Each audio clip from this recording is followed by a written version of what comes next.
Welcome back, everyone, to The Deep Dive.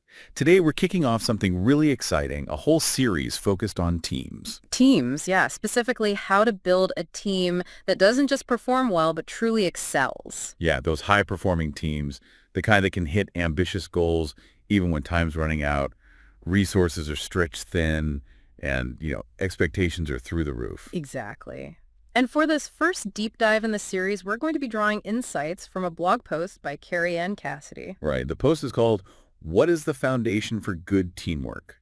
3 Essential Qualities." And what we really want to do in this deep dive is sort of extract those core qualities that make for really solid teamwork. Yeah, it's about finding that bedrock, the essential ingredients. And what I think is really interesting is, it's not just about having a manager or a designated leader who's responsible for making a team great. It's about each individual, right? Regardless of their formal position. Exactly. Understanding how you, no matter where you sit in the team, can contribute to that strong foundation. It's about seeing how your actions have a ripple effect, even if you don't have leader in your job title. Exactly. And to get us there, we're going to unpack these 3 essential qualities that Cassidy highlights in her post. The first one is leading without authority. Then there's effective communication. And finally, tactical discipline. Yeah. So let's dive right into the first one, leading without authority. All right, let's unpack that. Now, when you hear the word leadership, what's the first thing that pops into your head? Well, I think a lot of people would probably think of someone in charge, right? Yeah, someone with a title, the boss, the manager. But what if we kind of shift our thinking a bit? Okay, I like where this is going. What if leadership isn't about your position, but about how you operate within the team? Whether you're the CEO or an intern, everyone can contribute to leadership. That's interesting. So it's less about hierarchy and more about, how you act and influence things. Exactly.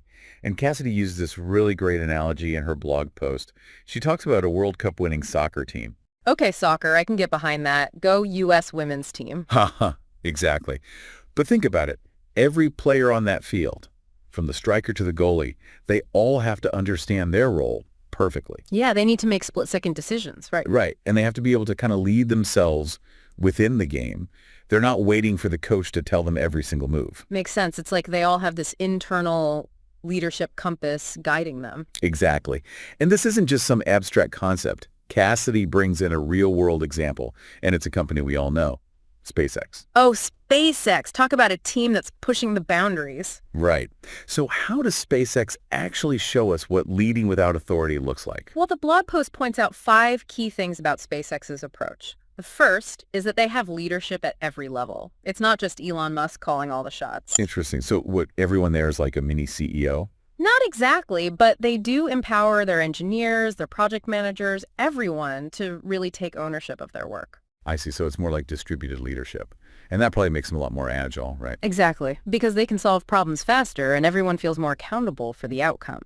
Now think about your own experience. What happens when everyone on a team truly feels responsible for its success? Well, I think things get done better and faster, for one. And there's probably less finger pointing when things go wrong. Right. So that's one aspect, ownership. The second thing Cassidy highlights about SpaceX is clarity of purpose. Purpose. Yeah. I mean, their mission is pretty inspiring, right? Yeah. To make humanity a multiplanetary species. Exactly. Everyone there, whether they're designing engines or handling logistics, understands that big picture. It's like a guiding light, driving them to push the limits. And you can see it in what they've achieved. Think about those reusable rockets, the Falcon 9. That was a huge leap forward, and it came from that shared ambitious goal. It's amazing what a clear, motivating purpose can achieve. But it's not just about having a grand vision. The third element Cassidy talks about is tactical discipline, particularly in their engineering approach. Oh, so it's about how they actually get things done, the nuts and bolts. Yeah, absolutely. SpaceX's engineers, they're known for being incredibly rigorous and methodical. They build prototypes fast, they analyze every failure, and they make improvements super quickly. It's like a constant cycle of refine, test, and improve. So it's not enough to just have brilliant ideas. You need that disciplined process to turn them into reality. Exactly. And this ties into the fourth point, which is innovation through collaboration. At SpaceX, engineers work closely with people from all sorts of different departments. Oh, I see. So it's not just engineers in their own silo. No, they collaborate with manufacturing, launch operations, everyone. And this leads to a lot of knowledge sharing, which in turn fuels more innovation. I mean, think about it. When you bring diverse perspectives together, what usually happens? Well, you usually end up with better ideas, right? You could spot problems you might have missed on your own, and the solutions tend to be more creative and well-rounded. Exactly. And the final thing Cassidy points out about SpaceX is their embrace of iterative design and learning from failure. That whole fail fast, fail often philosophy. Yeah, but it's more than just a catchy phrase. They see failures as opportunities to learn and improve, not as setbacks. And that's been key to their success, especially with those reusable rockets, right? I mean, I'm sure there were plenty of bumps along the way. Absolutely.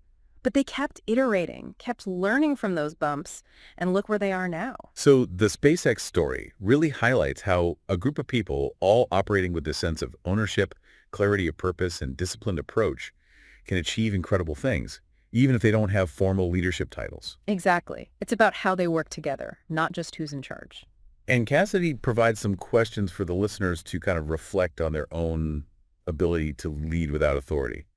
What are some of those? Well, some of the questions she asks are, do you understand the overall goals of your current projects? And can you see how your daily tasks contribute to the bigger picture? When you face obstacles, what's your usual approach? Okay, so it's about understanding the why behind your work and being able to navigate challenges. Right. And she also asks, do you see failures as learning experiences? Are you someone who takes ownership of both your successes and your setbacks? Do you actively look for potential problems? Those are good ones. It's about being proactive and accountable, not just reactive. Yeah. And she also encourages listeners to think about, do you seek feedback? Are you constantly trying to improve your skills and processes? Are you open and transparent with your team? Do you collaborate and share your knowledge? How do you manage your time and prioritize your tasks? And finally, how do you adapt when things change unexpectedly? And how resilient are you in the face of setbacks? Wow, this is some serious questions. They really get you thinking about how you function within a team, regardless of your role. Exactly. It's all about individual contributions leading to collective success. Okay, so we've talked about leading without authority. Ready to move on to the next essential quality, Definitely. What's next? effective communication. It's as crucial as it sounds.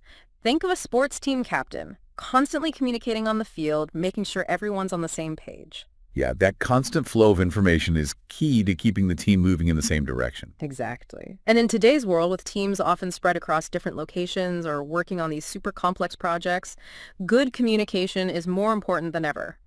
And the example Cassidy uses here is Google. Oh, Google. They definitely know a thing or two about communication with all their teams worldwide. Right. So what does Google do to create this culture of effective communication?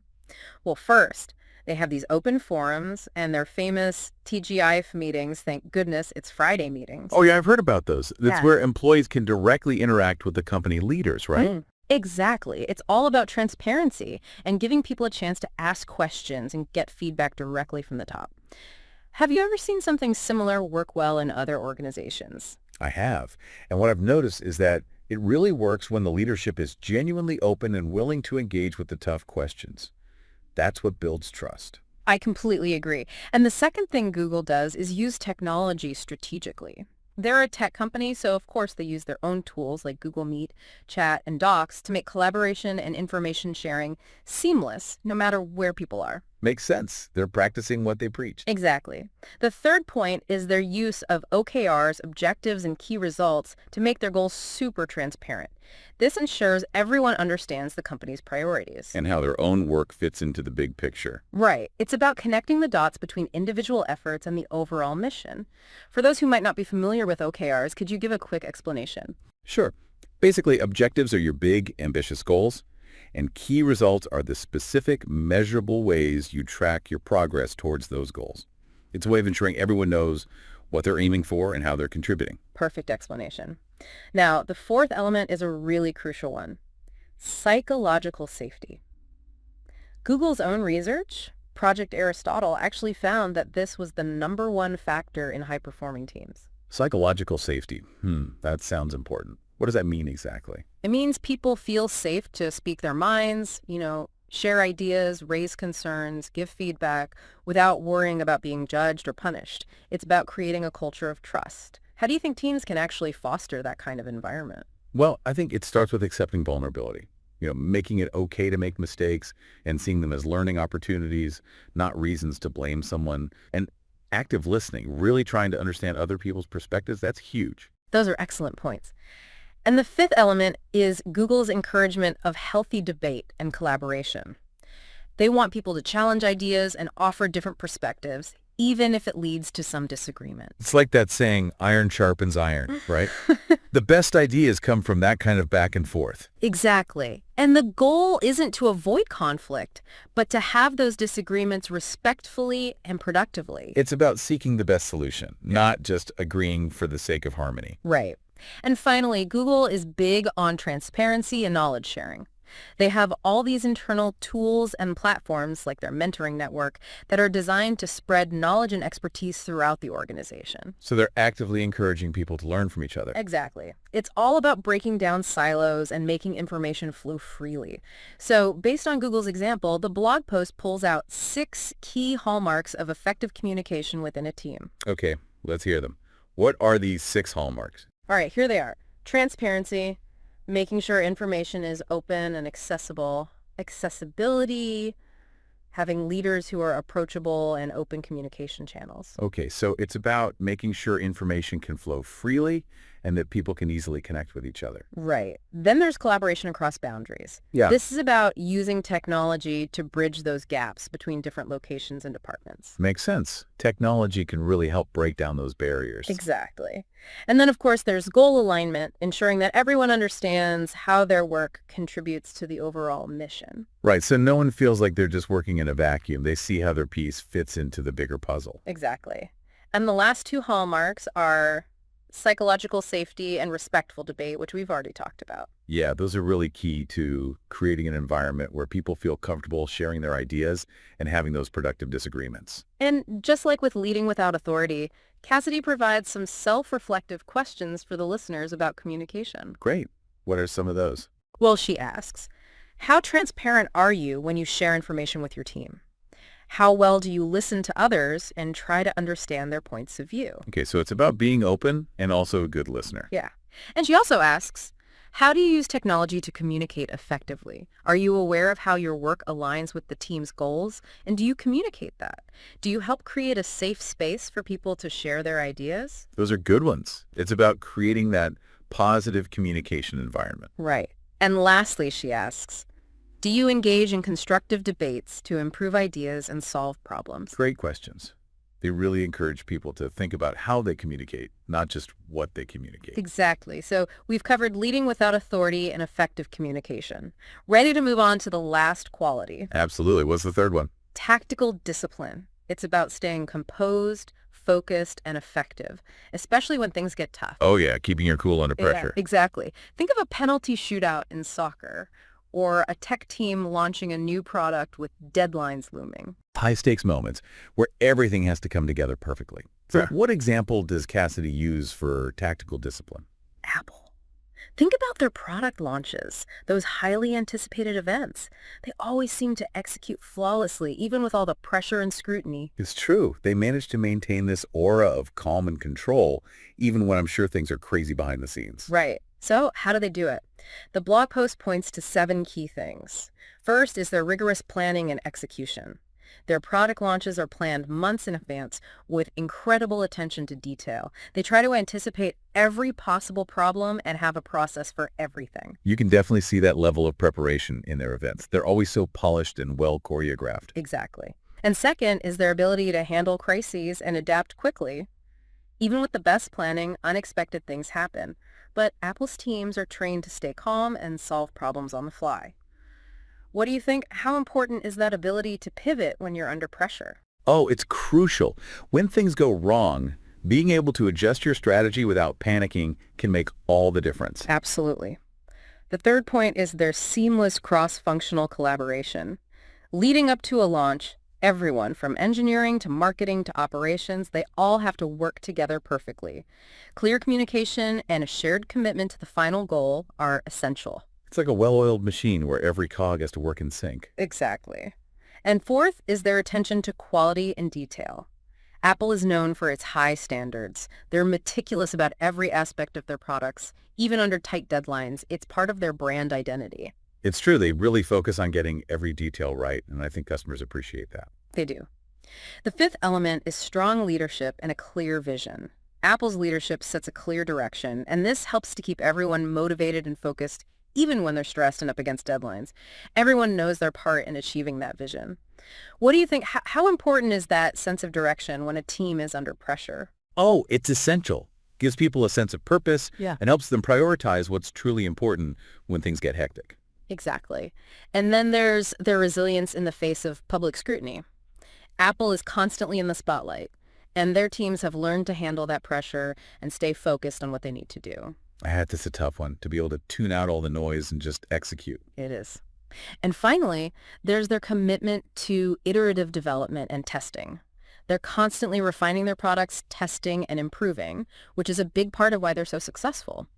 So tactical discipline isn't just about reacting to pressure. It's about having the systems, the mindset, and the culture in place to perform at your best when the stakes are high. It's about being prepared and knowing how to handle the heat.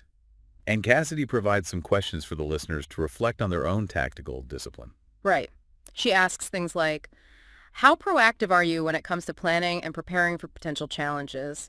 How do you typically react when things go wrong? Okay, so it's about being proactive and knowing how to manage unexpected problems. Exactly. And she also asks, how effectively do you collaborate with your team under pressure? Can you maintain your focus on quality and details when deadlines are tight?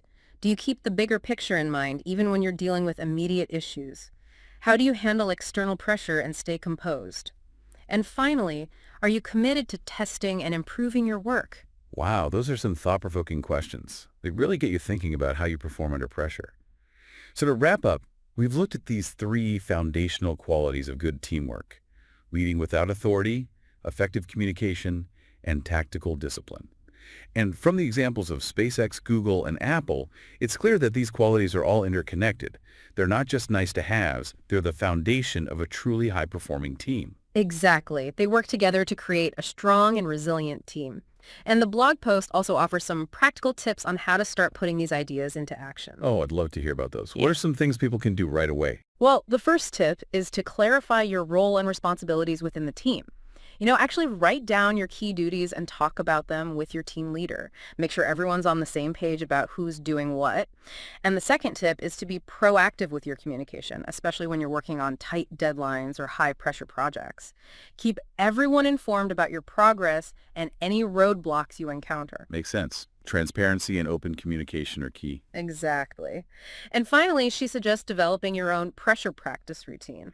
This could be anything that helps you stay focused and calm when things get tough, like taking short breaks or doing some structured planning. Those are all really practical and easy to implement. They are. And the blog post ends with this great quote, "Leadership is an action, not a position." Yeah, I love that quote. It perfectly sums up the idea that everyone can be a leader, regardless of their title.